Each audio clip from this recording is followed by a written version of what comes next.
Des fantômes salaces lui ont rendu la vie impossible. La propriétaire d'un ancien bordel a fini par renoncer à l'idée de louer son bien. Des esprits coquins semblent refuser de quitter cet endroit.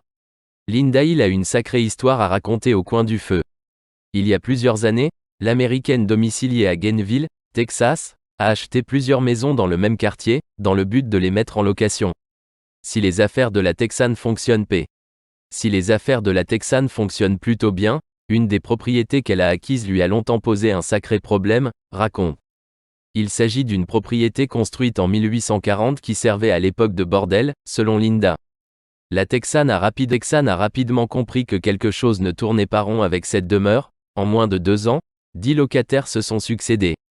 Tous ont évoqué la présence dérangeante de fantômes, portés sur la chose, ayant visiblement fréquenté cet endroit par le passé. D'anciens habitants ont par exemple raconté avoir entendu des voix gémir. « Oh chérie, oui, oui, j'aime ça. » Régulièrement, une porte située à l'étage s'ouvre alors que la propriétaire s'emploie à la fermer correctement.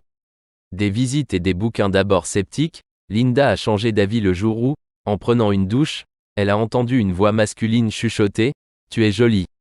Son sang n'a fait qu'un tour lorsque son mari lui a demandé à qui elle était en train de parler. « Oh mon Dieu, la maison est vraiment hantée », s'est-elle alors exclamée.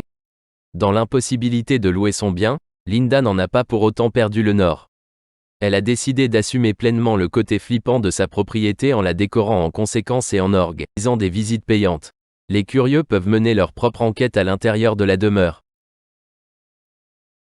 Ils ont notamment la possibilité de jeter un coup d'œil au puits de 6 mètres de profondeur situé sous le salon, qui a été rebaptisé « la pièce du meurtre ». Presque tous les médiums qui entrent ici voient un homme mort sur le sol, explique la propriétaire. La Texane a par ailleurs publié plusieurs ouvrages, dans lesquels elle raconte les histoires qu'elle a entendues à propos de cette maison.